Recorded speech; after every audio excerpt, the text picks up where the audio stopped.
Sorry, guys. This is going to take just a moment. We had last I checked, there was like 17 of you. They came over, but to the last one, I don't know why, but I was getting this crazy echo of, I could hear myself. I don't know if it was bad for you guys, but it was pretty bad for me. So I'm going to give this a moment to try to load up. Sorry, I lost all the messages. I did not do that on purpose. But yeah, what's up, Evans? Hello, Dominic Motion or Dynamic Motion. Christian, what's up?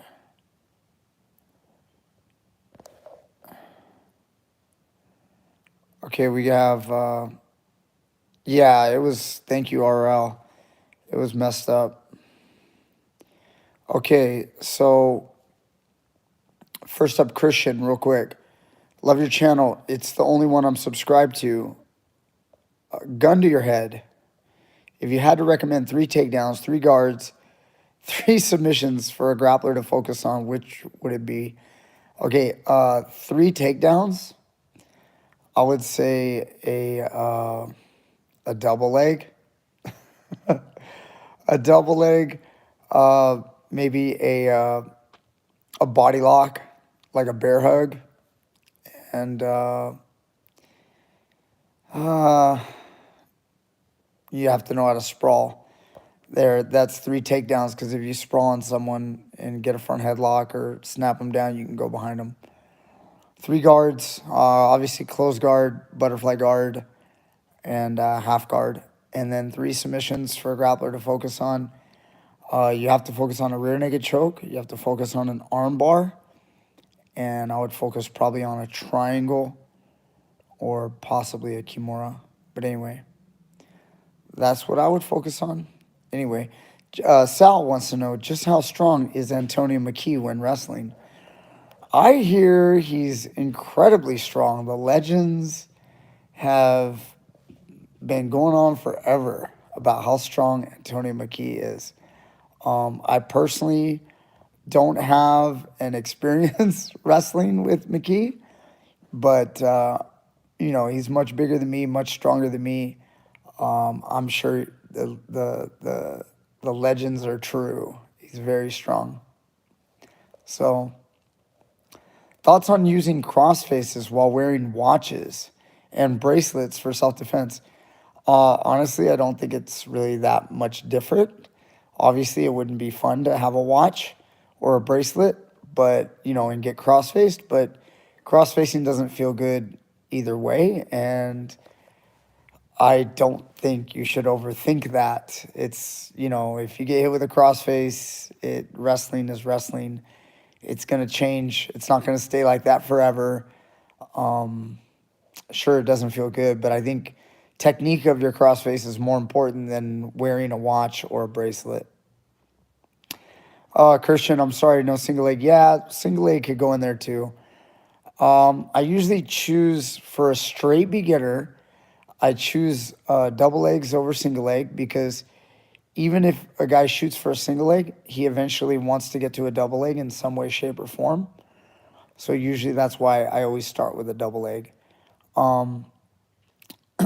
Anyway, Fid Nielsen, I'm so sorry.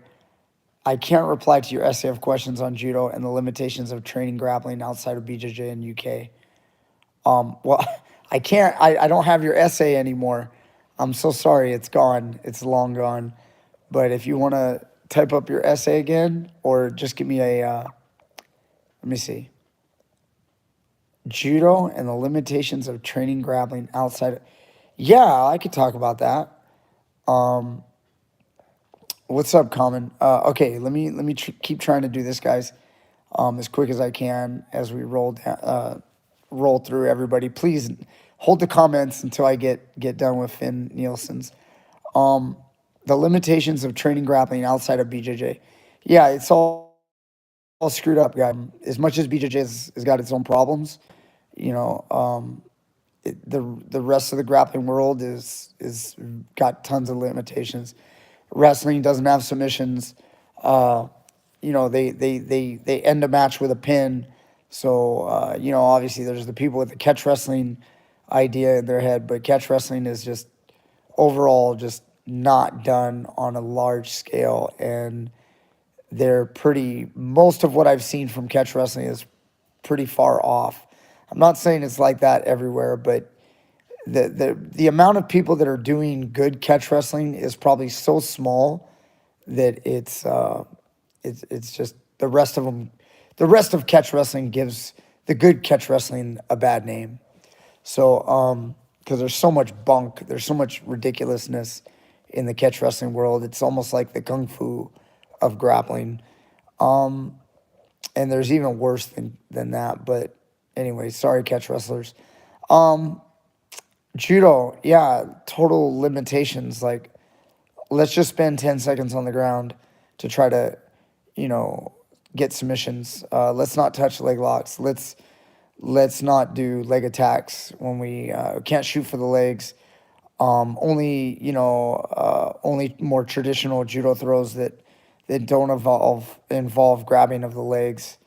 No skui nagi, no fireman's carry, no knee picks, no ankle picks. It's kind of silly. And then when you only spend 10 seconds on the ground, it's bad. There's several martial arts that do grappling, and they are just ridiculous, from Aikido to Hapkido to, many others. There's tons of eclectic grappling arts that they do wrist locks that just don't work, or shoulder, elbow locks in the standing position that just aren't realistic in real fighting. And it's crazy that they still exist today, but there's a sucker born every day, and people care. What can I say? People swallow it up, man. Some people like to eat it up. So anyway, Finn Nielsen, that's what I have to say. What do I think? Common wants to know, what do I think about Bo Nickal's potential in MMA? And if he does well, who would you favor in a couple years, Khamzat or Bo Nickal? Yeah, I mean, Bo Nickal so far has looked incredible. I think he's got a lot of potential. He's a dynamic wrestler, and he looks like he's already starting to learn striking. And, I can't say I would favor him over Khamzat, because Khamzat looks amazing, or Hamzat. They're both great. I don't like to comment on, like, where someone says, who do you think would win, Spider-Man or Batman or Superman versus, some other superhero. It's just they're both great, so it's not something I would ever even mention or comment on. The way I think and the way I believe is, let's just let them fight and see what happens. And in the end, they're never going to fight 10 times to find out who truly the better guy is. I think 10-10 fights is the only way to really find out. You might be able to find it out with a couple close individuals with maybe 3 to 5 fights, but 10 fights is always the best way to think of it. Who would win the most fights out of 10? And, when someone is on a bandwagon of a certain fighter, they always say, oh, he would win 10 out of 10. Like, there's no way. Habib would beat Conor McGregor 10 out of 10, and they just don't get how unpredictable fights are, that it can go either way many, many times. So anyway, Clone Wars fan, what's the best takedown? I don't know, Clone Wars. I mean, like, there's a lot of great takedowns. How about a double leg? Again, so simple, but I think a double leg is very effective. So when you know how to do it right, I think it gets you in the best position to take the majority of people down. So when can we see Megan Parducci on your videos again? Eli wants to know. Megan's been traveling a lot. She works for UFC Fight Pass. She works for EBI. She works for many different tournaments. So she is traveling all over the country and the world, putting on tournaments, so she's almost like she doesn't even train anymore at my gym. I mean, she's still a very big part of it. She's one of my brown belts, but, I have nothing bad to say about her. I'm very proud of her and all of her accomplishments and in her career that she's developed in jiu-jitsu. Is even though she's not like competing anymore and big time into training, she's still involved in the game, and think about it. Like, she just started as a white belt like any of you guys, and now she's, in some ways living the dream. She gets to be a professional jiu-jitsu tournament organizer for multiple different events, and especially very big events like ADCC and EBI and many others. So sorry you can't see her for a while, but I'll let her know, and then we'll try to get her in there. Kobe Covington versus Bo Nickel. Who wins in MMA? Sal wants to know. I don't know. Let them fight. I would say that Bo Nickel's little green at this point. I would pick Kobe, but in the long run, you never know. I mean, Bo is pretty amazing. Anyway, Joel, thanks for ignoring my message. I'm sorry, Joel. Where did I ignore it? I didn't see it. Yeah, I didn't get a message from you. Sorry. If it was on the previous one, I apologize. That live feed was just not working. There was some crazy echo. All right, Christian Hill wants to know, how much does strength matter in martial arts? I don't mean muscle either. I mean raw strength. It matters quite a bit, Christian. It matters quite a bit, but it matters less when one has technique. So the whole idea of technique over strength, it's very, very true, but you have to have an amount of technique that is larger than the strength advantage. And that's something that can be hard to measure, because technique isn't something that's easy like strength, where you can just look at the weight or the size of the person or how much weight they can lift. Those kind of things are easy to measure, but how do you measure technique? It's very, very difficult sometimes. Obviously we try to do it. We try to do it in jiu-jitsu through belt rankings and things like that. But anyway, strength matters a whole lot though. So if all's equal, usually the stronger person's going to win. And it's going to be very lopsided, especially if there's a huge strength advantage. And when I say huge, I just mean it just needs to be like 10% better. When I coach wrestling and one wrestler is 10 to 15% stronger than the other, and they're both new kids, a lot of times the stronger wrestler just dominates. Like, it's not even close. So you don't need that much more strength than someone to dominate them. You just need to have an obvious advantage in strength, and then the rest kind of takes care of itself. This is Finn Nielsen coming back with the in the UK. There's a massive lack of pure wrestling. I live in the middle of nowhere where there's only a judo gym and BJJ gym. Well, that's not bad, Finn. You just got to go to the judo gym, go to the BJJ gym, learn what you can, go on YouTube, TeachMeGrappling, punch it in, work on some stuff. Anyway, Brian Warda, I enjoy your videos. I'm currently a blue belt in jiu-jitsu. Awesome. I have a wrestling background. Even better. I'm perplexed with takedowns in jiu-jitsu. The gi grips make a lot of my takedowns void. Yeah, it totally does.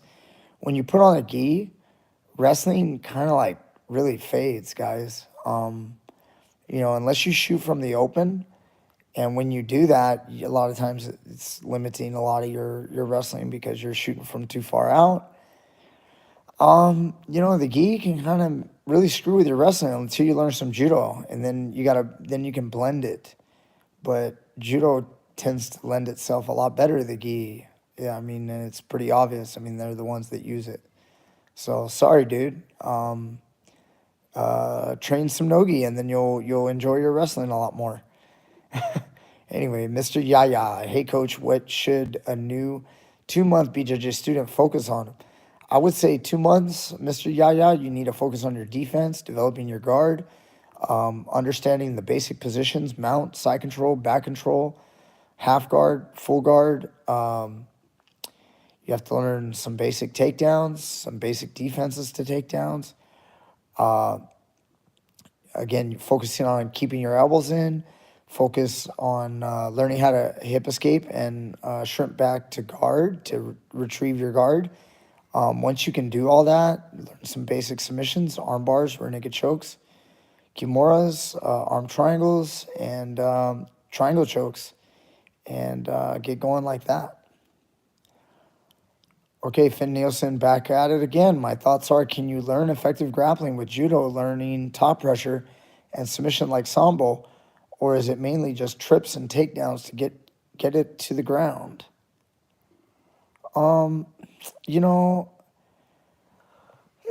with judo, most of the places are so takedown dominant. They don't do a lot of newaza, which is ground grappling.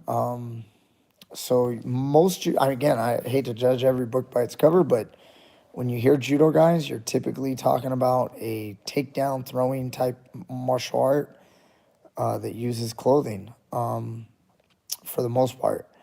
That's what you're going to see a lot of. Very, very basic submissions, and they don't tend to focus on it very much.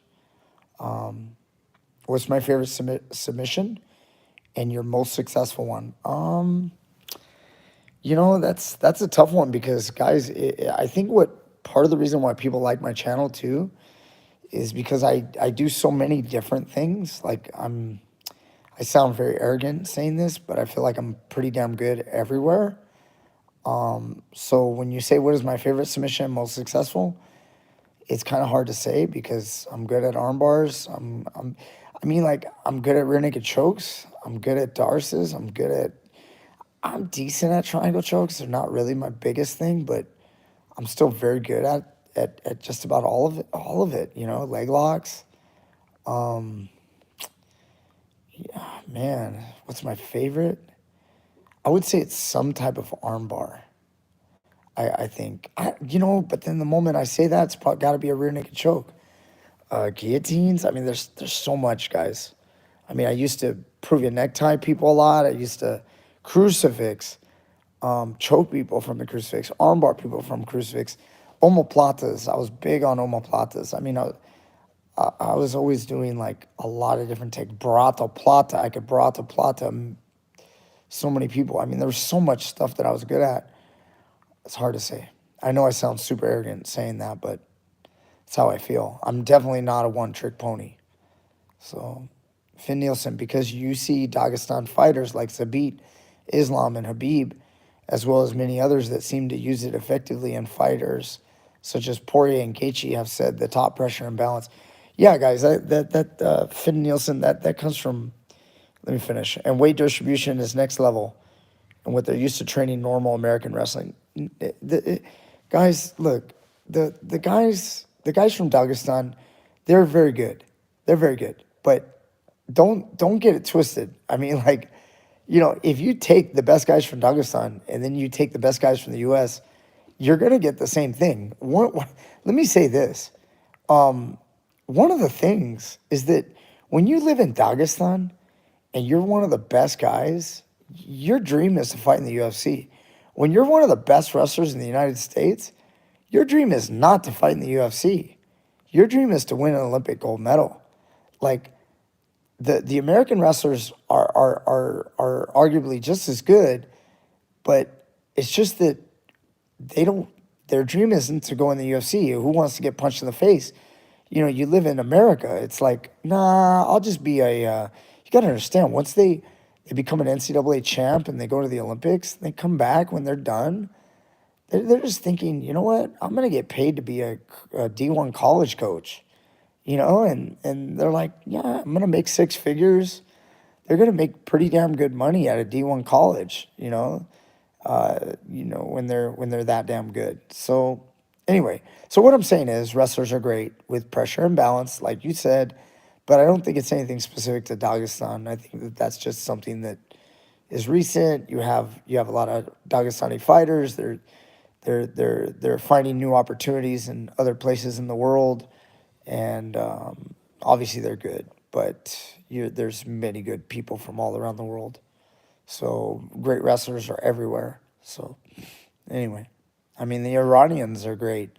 So, now granted, we haven't seen a ton of Iranians in the UFC, but, you get a few of those guys to come over and start cross training. You're going to get some great fighters out of them too. Anyway. All right, LeCage, thank you. Start wrestling, great. I'm glad it helps you. All right, Jiu-Jitsu, any advice on grappling on sweaty mats? What passing you prefer in nogi? Grappling on sweaty mats. Yeah, it really sucks to be slipping and sliding everywhere. I hate that. There's a lot of places where they don't have ventilation, and once it becomes a hot box, you just sweat up the joint, and you're slipping and sliding everywhere. That sucks. That kind of place I do not agree with. My gym is not like that. We do get some sweat pools every once in a while when we're really working hard, but I will ventilate my place. I am not one of those places that likes to live in a hot box. I don't believe in that. I think it's better to have dry mats where you can actually grip and also not feel like you're in a sauna. I'm not in favor of that. Many people are. I'm on the other side of that argument. I think it's better to grapple in room temperature and get a good little sweat going, but stay nice and cool, because I think you perform better under those temperatures, and I think you perform a lot better without sweat all over the mats. You're not slipping, sliding. Things are easier to do, and also injuries will happen less. Anyway, what passing do I prefer in nogi? I like to stand. I like to stand and pass. Definitely not the kind of like you guys saw with Nicky Rodriguez and Gordon Ryan, how he stays on his knees. I do it a little bit here or there, when you got to protect yourself, but I try to stand and pass. Anyway, Toriando's knee cuts. There's lots going on there. I'm a big fan of the Sanchez pass. I got that on my channel. Anyway. All right, Juvenius. If there is a continual movement or improvement in position, it'll be more than 10 seconds in Nawaza. Yeah. It just happens that refs will immediately call mate as soon as there is noticeable stall. Yes, I agree with you. So to go back to what I said, I mentioned 10 seconds for judo. Same in wrestling. They will give you longer if you're working, if you're advancing, if you're doing a good job. But we're talking about the average and the general. Sometimes a match is stood up very, very quickly. Sometimes it's a little bit longer, but there might be an average of 10 seconds. And that's why I mentioned that. All right, Peter says hi. All right, KM Yusufi. With most champions being so good due to an early starting age, do you think pure training and natural talent can catch up to that kind of experience? Definitely, 100%. David King, and there's many examples of that, Cam. Many examples of people that just start fighting, 5 to 10 years ago, and they become champions. So obviously, doing it since you're 5 years old is hard to beat. But when a guy has great talent, it's you never know. So David King says he loved the darts video the other day. Thank you. Richard Ducard, how many instructors do you have at your gym? Total, I probably have about 6 or 7 instructors at my gym. So what's going on, Coach Brian? Funny, I'm here. Augustin Figueroa. Funny, I'm here. I went back to jiu-jitsu after 4 or 5 months today. Nice. All right. Congratulations getting back. Nurman, I have my first cage fight and fight overall in a few weeks. How can I train hitting a real person hard? Because I worry I will hit him lightly. I don't usually like hurting people. If you're getting ready for your first cage fight and you don't like hurting people, you might want to give it a second thought if you really want to get in there. So if you're just talking about how to get over it, you need to realize that this is real. I would watch a lot of fights and get it in your mind that you're gonna get knocked out, and it's either you or him. So you're gonna have to go. Otherwise, it's gonna be him, and you don't want that. So that's what I gotta say for you. Yeah. Talking about Finn Nielsen again. This guy's all over he's all over the chat. Soak up as much information on channels. Thank you. Kayam, with most champions being so good due to early starting age, pure train. Wait, did I miss this? Oh, I missed my place, did I? There's a lot of takedown I would like to implement from your channel, but key grips make it so challenging to practice. Brian Warda. Yeah, I'm sorry, Brian. Again, I know my channel is all no gi pretty much, so you're not going to get a lot of gi technique on there. Joel Zaya, all good, coach. It was a stupid joke anyway. Oh, I guess I didn't answer your question. I guess it was a dumb joke. Either way, I'm not upset at you. Funny, you made me smile. So, China versus BJJ. I don't know, 21st century. Nate Perez, Sambo versus BJJ. Which art is better? Guys, it's hard to say which one's better. It depends on what context you're talking about. Are you talking about MMA or are you talking about strict grappling?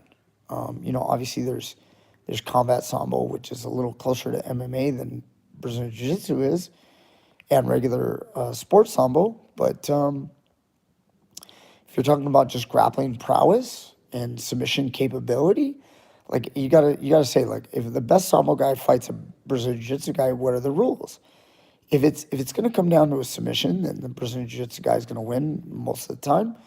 If you're gonna reward the sambo guy for his throwing ability and top control and pinning and stuff like that, then obviously a sambo guy has a little bit of an advantage. So when you say which one's better, you got to give me more context. Finn Nielsen, he just doesn't. Yes, he don't want to hog the chat. That's what you're doing, brother, with the questions. But it's sick. I can get live replies. I want to know your thoughts on Zabit. He is supposedly making a comeback at featherweight. Want to know your thoughts. I think he's a great fighter. I don't study him every day. I think he's a good guy. Everything I've seen from him, he's obviously an amazing striker, and he knows, grappling as well. So I'm excited to watch him again. Alex Hosu, in MMA or real situations, is it better to fight the upper body, throws like judo, Greco-Roman wrestling? Play it safe or go for the legs like freestyle wrestling? Yeah, in MMA or real situations, guys, I've always hated this subject because, I like this subject, but I hate it too because people get this thing where they go, oh, in a real fight, you're not going to be in a freestyle wrestling stance, so you need to know Greco-Roman and judo. And I'm like, yeah, you do. Of course you do. And guess what? Freestyle does those things too. So the reason why I promote freestyle wrestling or folk style wrestling in America a lot more than judo and Greco-Roman is because they're more diverse. It's simply because they're more diverse. A very good freestyle wrestler should know how to throw. He should know how to throw with basic judo throws. He should know how to throw with Greco-Roman style throws, which are very similar to judo throws, many of them, other than the ones that use the legs. But what I'm getting at is that's why I choose freestyle. Now, having said that, just because you're out on the street or you're in an MMA fight and you're standing up a little bit more upright doesn't mean that you can't shoot. And it doesn't mean that you can't go for the legs without even going to your knee. You can still clinch and grab a double leg or grab a single leg and do freestyle type moves from the clinch. Anyway, what do I think about, Common wants to know, what do you think about MMA style get-ups from the bottom versus plain guard and sweeps? I think it's all good. I love it all. Guys, I'm not the guy to give you the answers you want, because I'm so I feel like I'm balanced, but I just don't like to say, oh, I think this, I think that. Like, I'm not super opinionated because it's all beautiful. It's all martial arts. You could be good at getting up off the bottom, or you could be good at guard and sweeps. Like, do it all, become good at it all. That's what I did. Anyway, with most champions being so good due to an early starting age, do you think pure training, this is the same thing. KM, Anyway, I'm going to move on. I'm sorry, brother. Nate Perez, Hodger Gracie in his prime versus Gordon Ryan. Who wins? No gi? Are you talking about no gi? I would probably have to give it to Gordon right now, but he's also standing on the shoulders of giants. And I'd love to do a Gordon Ryan video soon where I talk about what I think, but I would pick Gordon over Hodger in no gi, pick Hodger over Gordon in gi, of course. And that's all I got to say about that. Jack, long question. Thanks for the time. Okay, Sumia Brata Chakra Borti. Do you think the hip bump sweeps are legit and can work okay in high level? Yeah. Guys that are good with hip bump sweeps are dangerous. It's all, guys, it's what you work on. I have a guy at my gym. He's a great hip bump sweep guy. And he hip bump sweeps and catches you by surprise, and you're either going to get swept or you're going to be in a triangle. So, nah, it's great. Or would you prefer the pendulum sweep? Yeah, I love the pendulum sweep. They're all good. Anyway, from close guard, yeah, they're all good. Okay, Cam keeps sending me the same question that I've already answered. So I'm sorry, Cam. All right, Finn Nielsen, Volkanovski relies on his striking and wrestling and mixing it up. Where's the beat? Oh, guys. Okay. How would you program learning both wrestling and boxing at the same time? Time allows for 2 hours a day, 6 days a week. I have access to gyms, but schedule requires a lot of self-training. How would I program them both? Why not split it up? Why not go 3 days, 2 hours, 3 days, 2 hours? I like 2 hour sessions. I don't like hour sessions. I think an hour is just not enough time. So I like 2 hour sessions. 2 hours might be a little much for boxing. I'm not saying that you can't do it, but definitely for wrestling, I like 2 hour sessions, hour and a half minimum. 2 hours is great. So that's why I would split it into like days, or imagine if you did hour and a half wrestling and then, half hour boxing, and then maybe flip flop it like on different days. Something like that could be cool. Richard Ducard, why don't you do any collabs with other BJJ YouTubers? I've noticed a lot of people doing that. I want to say that, a lot of people do that, and it seems like it's really easy for them to like just travel. Guys, I am so busy. My life is crazy. I have no time. I'm sorry I have not been putting out as much content recently as I used to. And I still try to get out 5 videos a week. So it's not like I haven't done any collabs. Guys, I live in California, so it's we've got tons of jiu-jitsu in our state. I can't really. It's just not on my mind. It's not like I'm not saying it's bad. I mean, it's a good thing. It's kind of cool when you see collabs, but I think that people who are doing collabs are like, they're trying to capitalize on viewers. They're trying to share with someone else, and they're trying to pump up their channels. Guys, my channel is not mega big, but it's big enough where I feel like I do it pretty good all by myself. I just don't. I mean, obviously, I'll do it if someone came along, but it's hard for me. Like Icy Mike wanted me to go out back in October when he had that big collab with like a bunch of different guys, and I wanted to do it, but I had a wrestling tournament that weekend. Like I got a coach. I'm coaching almost every weekend, guys. I'm going to tournaments every weekend. I just don't have that kind of time. And some people go, well, it could be real financially, beneficial for you. And they're probably right. I mean, if I'd have gone out to, Myrtle Beach, hung out with Icy Mike, it probably would have been amazing. I would have gotten more subscribers, and that would then equal more money and more views and all this. But I just, money's not the end of it. It just isn't what excites me. Guys, I do what I love. I really am. I'm totally free. I'm not a slave to money.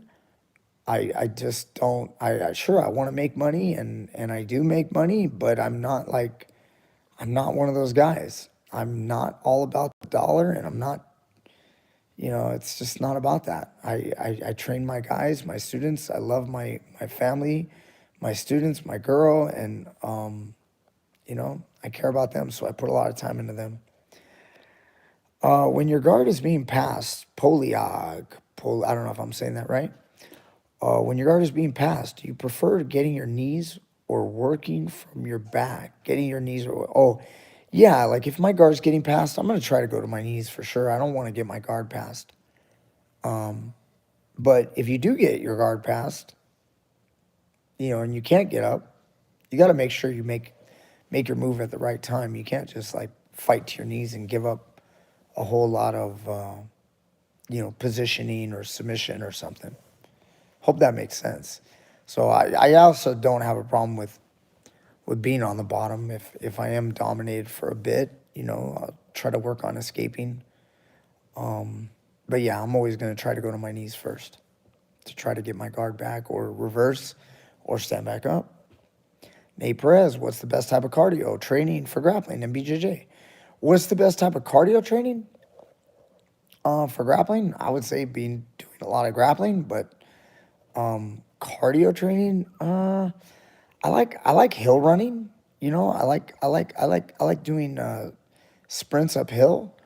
But like I'm not talking about just one or two. I mean, like it would be like a 30 to 45 minute workout.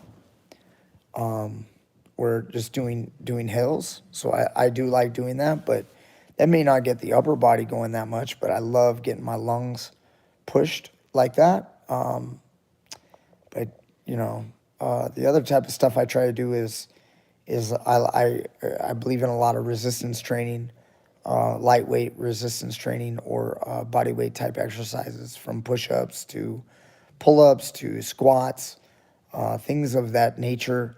I know pull-ups are very intensive for most people, but if you just you knock out 5 pull-ups and then you do like a basic CrossFit style workout like a Cindy, and you're doing 5 pull-ups, 10 push-ups, 15 squats, and then you're running, and then I like doing a lot of stuff like that personally, but where you kind of change it up and you work your whole body, but you're burning all over. So, and you're getting your breathing going as well. Anyway, last one. Oh my gosh, Finn Nielsen. One more time, buddy. You say you are pretty good everywhere, but what's it like facing Majid when it comes to striking? Yeah, that's a good question. And let me finish what he says. Dude's so fast. Seems like he has a box of tricks up his sleeve. I've done freestyle kickboxing for years, and I learned so many new tricks every time I want to watch a video from him. Dude seems like a ninja. Yeah, he totally is. I just talked with him today. Anyway, yeah, I mean, like, if you're gonna face Majid, guys, there's a lot of good people out there. There's good people everywhere, but a lot of people may not understand how good Majid is. I'm not saying he's the best in the world of all time or anything like that, but he's one of those guys that he's not just a good striker. I mean, he's an exceptional striker, and he's very dangerous. And he's one of Benny the Jet's best students, and it's very hard to deal with. I definitely don't want to exchange with him. I would not be able to exchange with him, and when I have sparred with him, it's pretty much about getting the takedown, because that's where I can get the advantage. Oh, you love the Buddha pic in the background. Cool. Yeah, that's my girls. Anyway, Tuco Low wants to know what is a wrestler's base exactly? That's awesome. Great question. A wrestler's base, it's guys, when you spend a large part of your life pushing and pulling on another human being and getting snapped and snapping them and being told that if you go to your back, you're going to get pinned and you're going to get scored on. And you must never let someone dominate you. That's what creates a wrestler's base. And nobody will really understand it until they've wrestled. Like, you won't even, like, jiu-jitsu guys kind of get it, but it's not the same because they don't fight like hell when it comes to getting taken down or getting put on their back. And so that's what a wrestler's base does.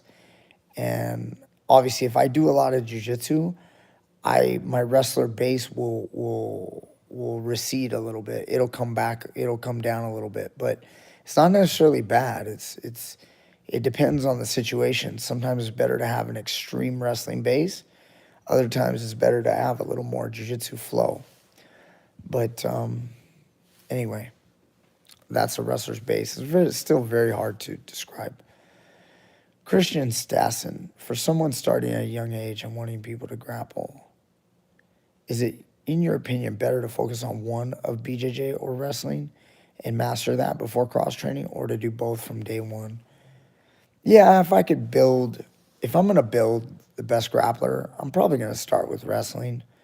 You know, I would at least do wrestling for like a year or two at least, and then maybe touch on BJJ. You know, I think it's a lot easier to come up the way I did, where, you know, I did 3 years in high school and started as a sophomore and, you know, instant jiu-jitsu right after. So I obviously that's my experience. I feel like that was a great way to do it. I continued to get good at wrestling, even though I was doing jiu-jitsu as well. So you can still get good at both at the same time. But I'm very thankful that I got like regimented wrestling in the beginning. Okay. Let's see. I was wondering, could you combine BJJ with wrestling, or don't even try that? Yeah, you can combine them. Teabag.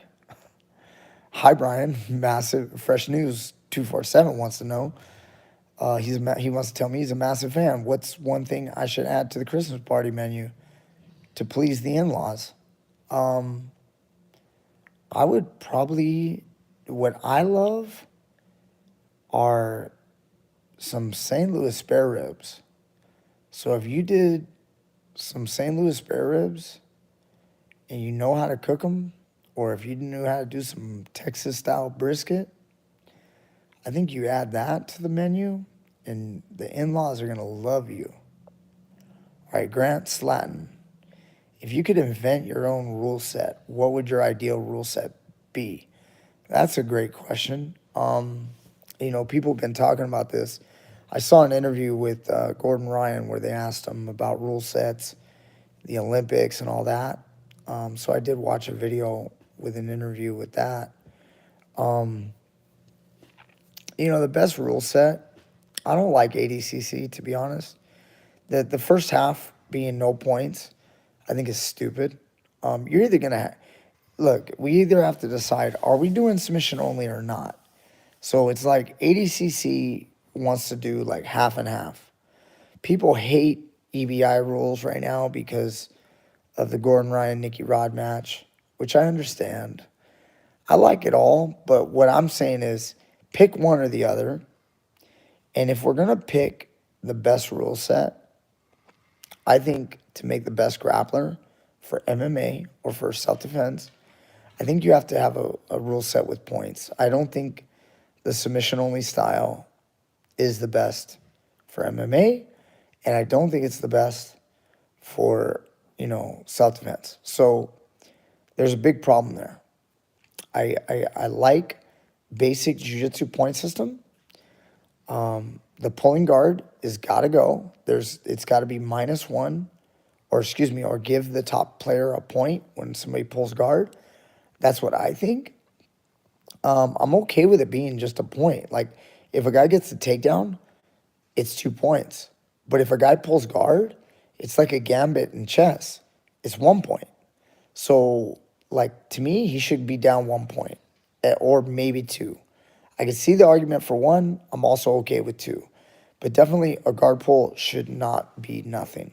That's just toxic for jiu-jitsu. I've been doing this for 30 years now, and I've witnessed what's happened in this game.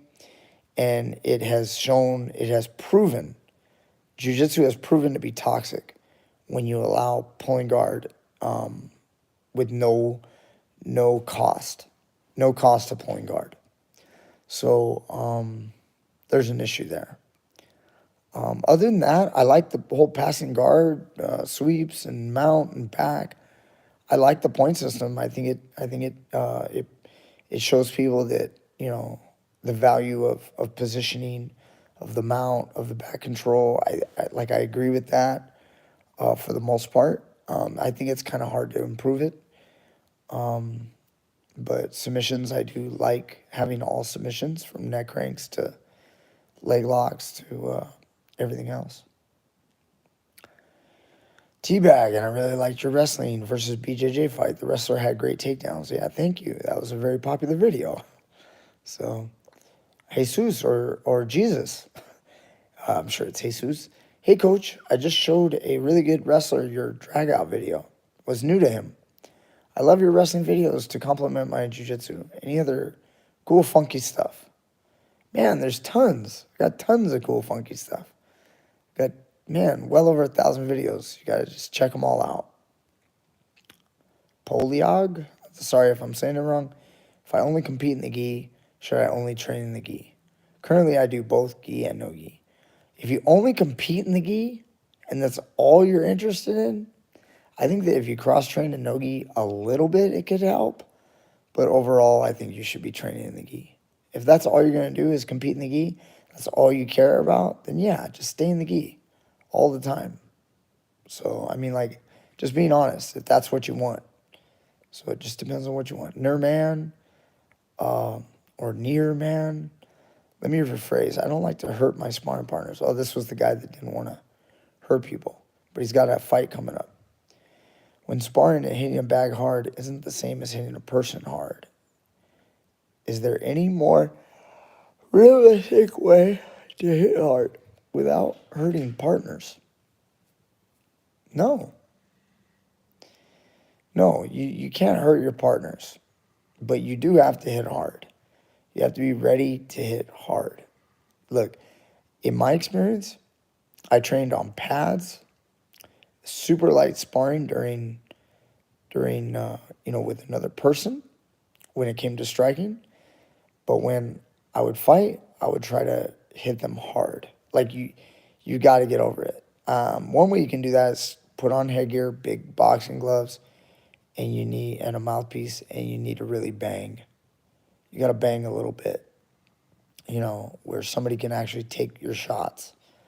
I would go with guys that are a little bit bigger than you. That way you don't feel so bad when you hit them. Anytime you hit a guy that's smaller than you or your size, sometimes I get it. It's in your head. Anyway, Grant Slatton, I put a guy to sleep for the first time with your tightest arse alive technique. Great setup. Yeah, thank you.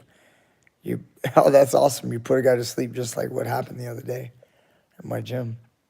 Nicholas Ramirez, going to be competing in 2 weeks for BJJ with submission grappling. I think I might lose. Any tips fighting people better than me? Leg locks, maybe. LOL. You think you might lose, and you're probably going to lose, Nicholas. If you're not that good, then you know what? Take the approach. Happy-go-lucky. Doesn't matter. Just get out there and do your best. If you lose, you lose. But you just got to get better. I assume that you probably just aren't very confident because you probably lose at practice. But don't just dive for leg locks. Don't be like that. So many people, yes, leg locks can work, but you gotta try to win. You gotta win the positions. I don't mean win the whole match. I mean win the takedown, win the guard pass. If you're on the bottom, win the sweep, win the submission. Like, you have to win these positions. You can't just go, well, I'll just throw the game away as I dive for a leg lock. If it doesn't work, whatever. Sure, you might win doing that, but overall, it's a losing strategy. You need to try to win every position. And if you can't, then do the best you can. That means the other guy's better than you, and you learn from it, and you get better, and then you try again next time. Simple. Sorry about that. Wants to know, is it possible to start wrestling in college as a 23-year-old? Which colleges allow walk-ons? There's a lot that do. You might want to get decent first. Try to train at a high school or something. Learn how to wrestle. Go to some open tournaments. Get familiar. But man, I'm getting tired, guys. I love my original BJJ coach, but my schedule changed and I'm forced to go to another BJJ coach. What is the best thing to do in this situation respectfully? Just tell your original BJJ coach the truth. Tell him you love him. Tell him your schedule changed. And then you're forced to go to this other guy. Simple as that. That's what I would do, respectfully. Comment wants to know, why does Gordon not compete in the gi? Because he specializes in no gi. Probably for similar reason why I didn't compete in the gi much. I didn't compete in the gi hardly at all. I've probably only been to like 4 or 5 gi tournaments. So, in my life. So, at least that I competed in. Do you think certain countries' wrestling are far better than others? I'm in Canada, trying to wrestle, and it's dead here. I wish I was in America wrestling. Yeah, I mean, it's definitely better, far better than others. I mean, the world powers from Russia to Iran to the United States. You got the 3 world powers. Many other former Soviet Union countries are pretty good, all the way down to, even India. They're all like the top 8 world powers. But sorry, dude. Just do the best you can. There's still good Canadian wrestlers. Marcus Aurelius. Hi, Coach. Merry Christmas. Thank you. Not sure if you've answered this already, but what do you think are the best submissions in BJJ, self-defense, MMA-wise? I did. Rear naked choke, guillotine. Oh, that's something I didn't mention earlier. Guillotine, rear naked choke, armbar, triangle, arm triangle, kimura. Will Anti-Kalista be featured in any more of your future content? Brian Warda, definitely. Anton's just working a lot, and he's still rehabbing his hip surgery.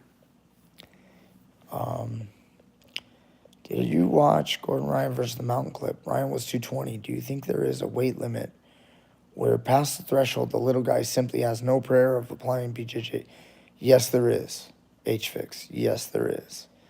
I want to go get into that later. I wanted to do a whole video on that.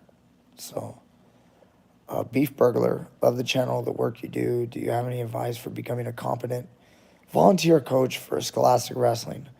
I want to do this. I want to do right by the students if I do.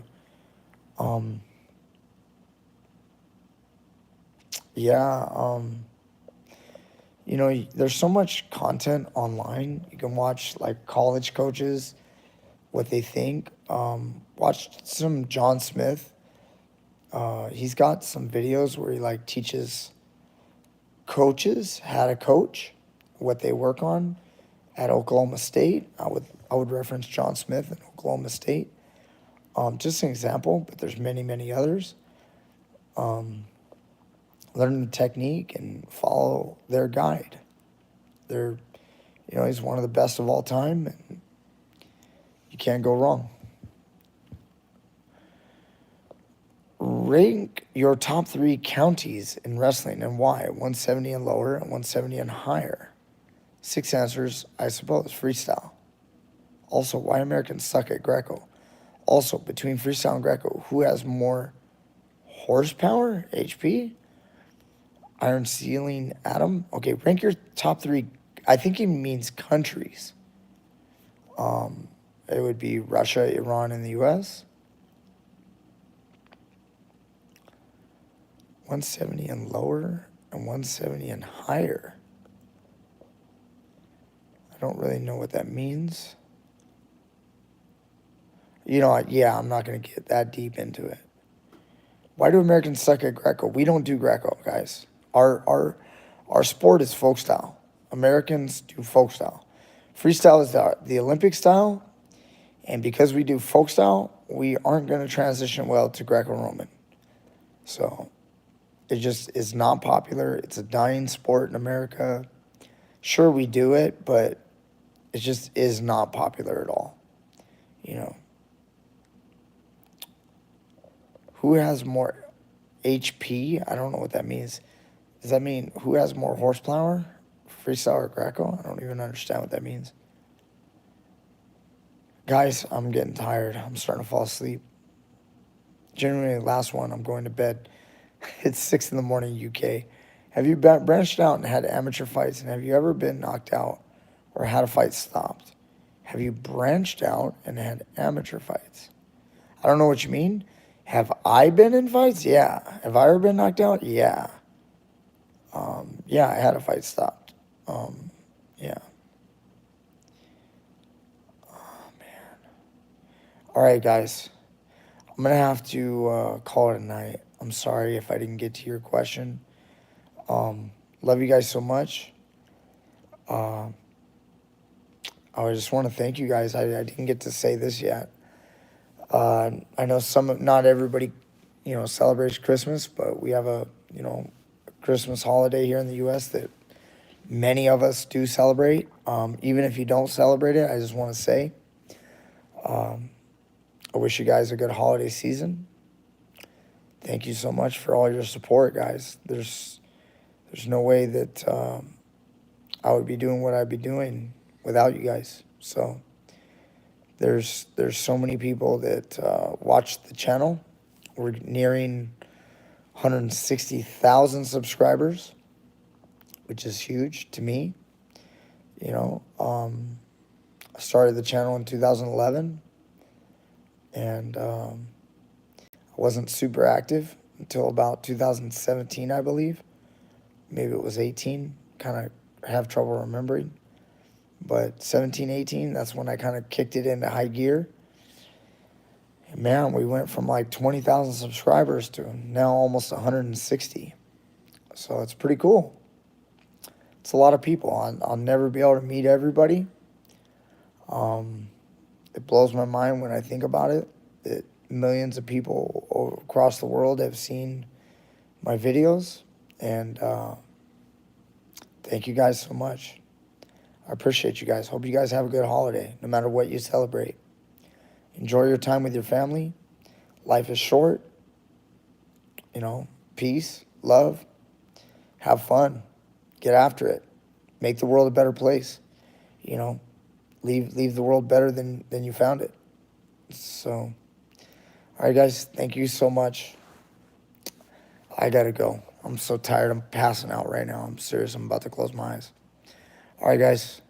I'll be back on Monday, and I'll be showing you guys something.